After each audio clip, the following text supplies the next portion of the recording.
예, 안녕하십니까. 백주선입니다. 오늘은 제가 시청자님들께 슬기로운 보험 선택이라는 주제를 가지고 시청자님께 좀 안내를 좀 드리도록 하겠습니다. 이제 타이틀을 슬기로운 보험 선택이라고 잡았지만은 연령별로 보시게 되면은 뭐 20대, 30대, 40대, 50대 다 보험이 필요하고 공통적으로 준비해야 되는 특약들이 있긴 한데요. 오늘은 일단은 제가 50대 이후 분들 50대 이후 분들한테 포커스를 맞춰서 제가 강의에서 안내를 좀 드리도록 하겠습니다.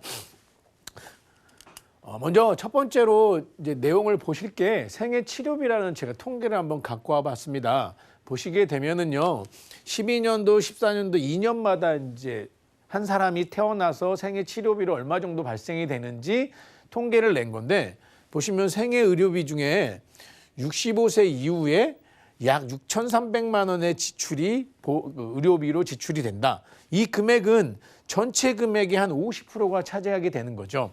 그러니까 내가 기대 수명까지 살면서 발생되는 비용이 한 1억 3, 4천 정도의 의료 비용이 발생되는데, 그중에 65세 이후가 됐을 때 50%인 6천만 원 정도가 발생이 되고, 또한 75세 이후에는 임종전까지 죄송합니다. 10에서 11년간 생애 의료비 전체 31%가 발생되는 거 보면은 저희가 은퇴 이후에 많은 의료비가 발생된다고 보시면 되겠죠. 그런데 이 60대 이후에 많은 분들이 갖고 있는 게 젊었을 때 너무 치열하게 사시다 보니까 본인의 건강을 챙기지 못하셨어요. 그래서 자그마한 만성질환 하나씩은 갖고 계신 분들이 많이 있습니다. 그래서 그분들이 보험을 준비하시는 데 있어서 좀 더 도움이 됐으면 하는 마음으로 오늘 내용을 좀 풀어보도록 하겠습니다. 먼저 제가 연령별로 한번 보험을 구성하는 방법에 대해서 한번 제가 개인적으로 나눠봤습니다. 그래서 20대부터 40대, 50대부터 70대까지 해가지고 80대까지 해가지고 제가 나눠봤는데, 공통적으로 들어가시는 것은 전 연령을 다 통틀어가지고 실손의료비, 이 실손의료비하고 중대질환에 대한 진단비, 이거는 공통적으로 들어가시는 거예요. 그래서 제가 연령별로 간단하게 언급을 하고, 그리고 주제를 잡은 거는 이 50세 이후 분들한테 좀 더 포커스를 맞춰서 설명을 드려보도록 하겠습니다. 20세 이후에 필요한 보험들은 사실은 실손보험, 중대질환 진단금이 필요합니다. 그런데 이분들은 최초에 가입한 어린이 보험을 그대로 유지하시거나 또는 변경이 되시더라도 어린이 보험으로 선택하셔서 가져가시는 게 유리하다. 그리고 20대부터 40대에는 많은 변화들이 있습니다. 그래서 실손보험과 중대질환에 대한 진단비, 거기에 수술비 특약도 필요하고요. 또 이 연령대에 많은 분들이 가정을 이루세요. 그렇기 때문에 부양가족들을 위한 일반 사망보험금도 필요로 하다. 그래서 정기보험이나 또는 종신보험을 통해서 이제 보험을 준비하시고 또 어린이 보험을 유지하시는 것도 하나의 방법이다. 이렇게 생각하시면 될 것 같습니다. 그리고 종신보험을 선택하셨을 때는 이 활용도가 사망보험금뿐만이 아니고 추후에는 내가 환급금을 늘려서 연금으로 활용할 수 있는 것도 꼭 챙기시길 바라겠습니다. 그리고 50대부터 65세, 오늘 제가 중점적으로 말씀드릴 이 두 연령대인데요. 이 연령대는 조금씩 달라지기 시작합니다. 그래서 역시 실손보험하고 중대질환에 대한 진단비, 수술비 되게 중요한데, 여기에 치매나 간병에 대한 것도 굉장히 니즈가 많이 필요한 나이가 되겠죠.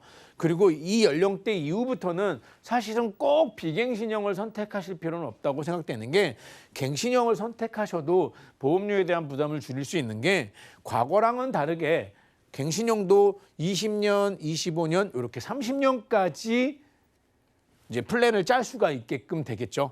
그리고 65세 이후부터는 실손보험이나 치매, 간병보험 또는 중대질환의 진단비인데, 왜 중대질환을 뒤로 뺀 거는 보험료가 싸지 않으세요. 그렇기 때문에 가성비를 좀 더 높이기 위해서는 나한테 정말 절실하게 필요한 게 뭔가라고 봤을 때는 실손보험하고 치매나 간병보험을 활용하시는 게 좋지 않을까. 역시 여기도 이제 갱신형을 선택하시는 게 유리할 것 같고요. 만약에 진단비를 설정하기가 어렵다 그렇다면은 수술비 플랜을 선택하시는 것도 하나의 방법입니다. 그래서 오늘은 이 50대 이후의 연령분들이 보험을 준비하시는 데 있어서 효율적인 방법을 좀 안내를 드릴 건데 문제는 이 연령대가 사실은 자그마한 만성질환이나 이렇게 혈압이나 당뇨처럼 또는 고지혈증처럼 계속 지속적으로 약을 먹으면 건강관리에 문제가 없는 질환을 갖고 계신 분들이 꽤 많이 있습니다. 그렇기 때문에 보험회사에서는 이분들을 유병자라고 판단을 하거든요. 그래서 유병자한테 포커스를 맞춰서 좀 설명을 드리도록 하겠습니다. 그러면 일반 보험과 유병자 보험은 어떤 차이가 있느냐 간단하게 짚어보도록 하겠습니다. 먼저 보장 항목입니다. 일반 보험은 많아요. 그래서 내가 보험료만 부담되지 않는다고 하면은 내가 얼마든지 담보를 늘릴 수 있고 좀 더 금액에 맞춰서 내가 효율적으로 보장을 준비할 수 있는데 유병자 보험은 한계가 있으십니다. 그래서 진단금도 최대 한 회사의 맥스가 정해져 있고 낮게 정해져 있고 수술비 특약 그런 것들처럼 일반 보험은 보장 항목이 많고 유병자 보험은 약간 적다. 이렇게 이해하시면 될 것 같고요. 고지의 의무 이게 제일 중요하죠. 그럼 일반 보험과 유병자 보험의 차이는 뭐냐? 고지의 의무인데 일반 보험 같은 경우는 5년 이내 이력을 전체적인 걸 물어봐요. 그래서 5년 이내 약을 먹고 있느냐, 5년 이내 입원 수술했냐 이런 것들을 물어보는데 유병자 보험은 다양합니다. 325가도 있고요. 31도 있고 5도 있고요. 그다음에 여기에 335도 있습니다. 이렇기 때문에 이 325, 315, 335 이러한 유병자분들의 다양한 고지의 의무에 대해서는 사실 좀 더 고지의 폭이 넓어진다고 하면은 보험료가 싸고 나한테 유리하다고 보시면 되시겠죠. 그리고 또 하나 인수 조건도 보시게 되면은 일반 보험은 혹시 뭔가 문제가 있다 그렇다고 하면은 그 부분에 대해서는 보장을 안 해줄 거야 하는 부담부를 잡기도 하고요. 또는 이 부분은 위험하니까 우리가 보험료를 좀 더 높게 책정하겠습니다 라고 해서 할증을 적용하기도 합니다. 그런데 유병자 보험은 거절이에요. 그냥 승낙, 거절 두 가지 중에 하나입니다. 웬만하면 부담보는 없다고 보시면 되는 거죠. 그리고 보험료도 일반 보험은 저렴하다. 유병자 보험은 일반 보험에 비해서 비싸다. 그런데 이 비싸다는 것도 유병자 보험의 다양한 것 이제 고지 조건에 따라서 보험료가 또 달라진다.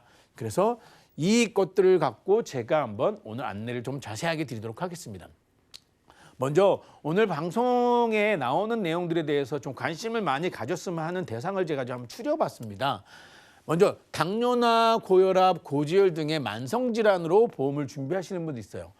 물론 이 약들을 복용하시는 분들 중에 위험해서 복용하시는 분들도 있지만 예방 차원으로 복용하시는 분들도 많은데 어찌되었건 보험회사에서는 그분들을 유병자라고 판단합니다. 그러니 큰 입원 수술은 없었지만 이런 만성질환으로 약을 복용하고 계시는 분들 또 현재 보험료를 납입하시는데 너무 비싸 초창기에 가입해서 그래서 부담되시는 분들도 체크해서 보시면 도움될 것 같고요.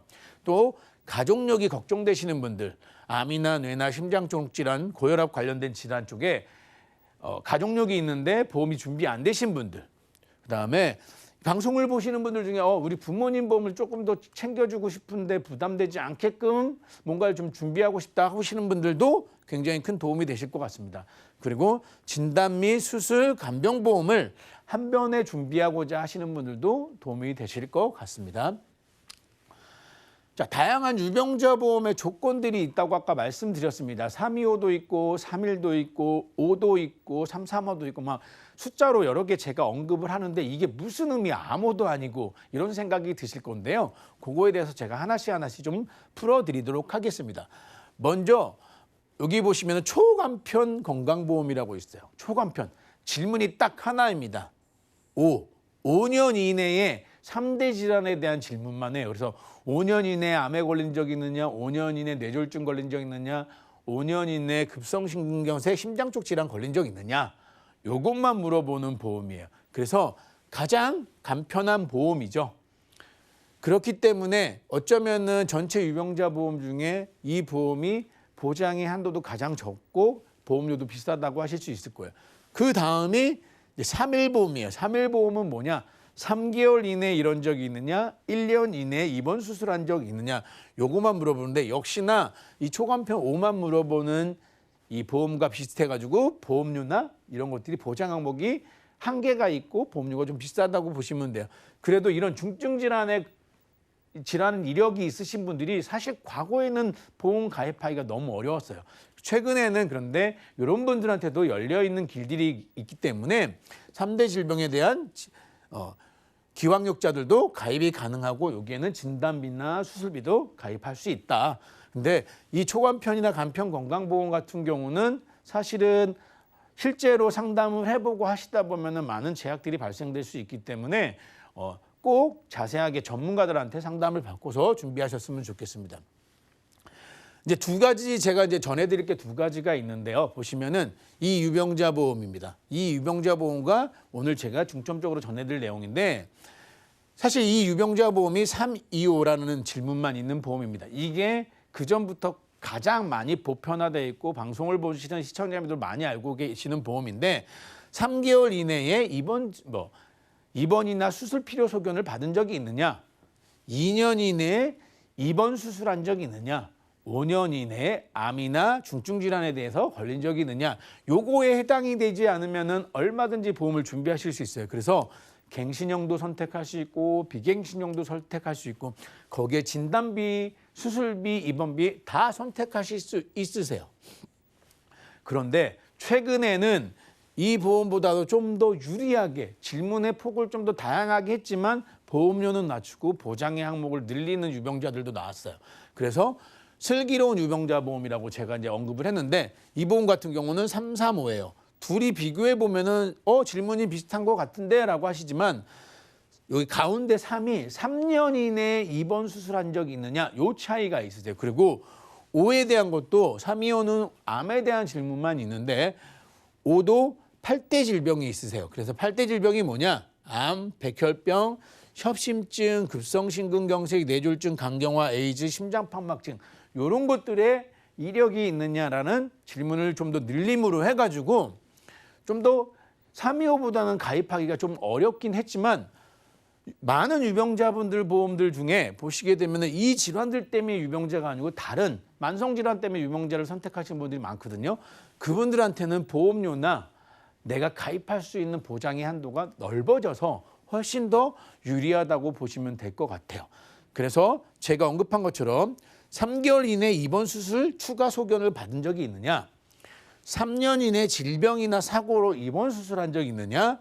5년 이내 8대 질병으로 진단이나 입원이나 수술 이력이 있느냐?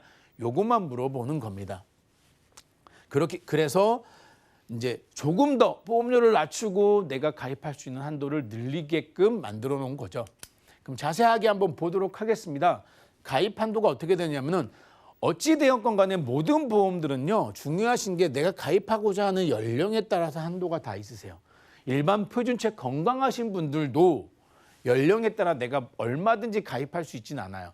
그런데 통상적으로 제가 그동안의 경험치로 보게 되면은 65세를 기준으로 많이 달라지고 있습니다. 유병자 보험은 60세를 기준으로 전이냐 후를 따라서 가입 한도가 달라지기도 하는 거거든요. 그래서 자세하게 보시고 언급하지는 않겠지만은 보시게 되면은 이 65세 이전에는 암도 4천만 원까지 가입하실 수 있는데 75세까지 3천 이렇게 줄어들게 되겠죠. 그 다음에 여기 표적 항암 치료 요즘에 많이 나오는 것들도 가입 한도가 가입 시점에 따라서 조금씩 차이가 있습니다. 그런데 제가 이제 언급하고자 하는 이제 중요한 담보들은 이런 거죠. 2대 질환. 2대 질환 중에 뇌혈관이나 심질환, 허혈성 심질환 같은 경우도 가입 한도가 굉장히 많이 65세가 넘어가고 60세가 넘어가면 축소되세요. 그래서 수술비 특약이나 이런 특정, 그래서 뇌졸중으로만 가입해야 되는 상황이 많이 벌어지는 거기 때문에 65세 이전에 보시는 분들이라면 미리미리 체크하셔가지고 준비하시면 도움될 것 같아요. 역시 수술비 특약도 다양합니다. 보시면은 100일대 질병 수술비가 있는데 이것도 600부터 해가지고 10만 원씩 지급되고 21대 질병 수술비도 있고 신질병 수술비 1호종 수술비도 있습니다. 제가 이렇게 다양한 수술비를 언급한 이유는요. 사실 진단비는 연령에 따라서 가입 한도가 굉장히 천차만별이에요. 근데 아직까지는 수술비 특약은 좀 유효합니다. 그래서 만약에 동일한 비용으로 진단비를 꾸밀 수 있는 비용과 이 수술비 특약을 전체를 가져갈 수 있는 비용이다. 그러면 저는 이 수술비 특약을 선택하시는 게 좀 더 유리하고 효과적이지 않을까라고 생각되어져서 방송을 보시는 시청자님들께서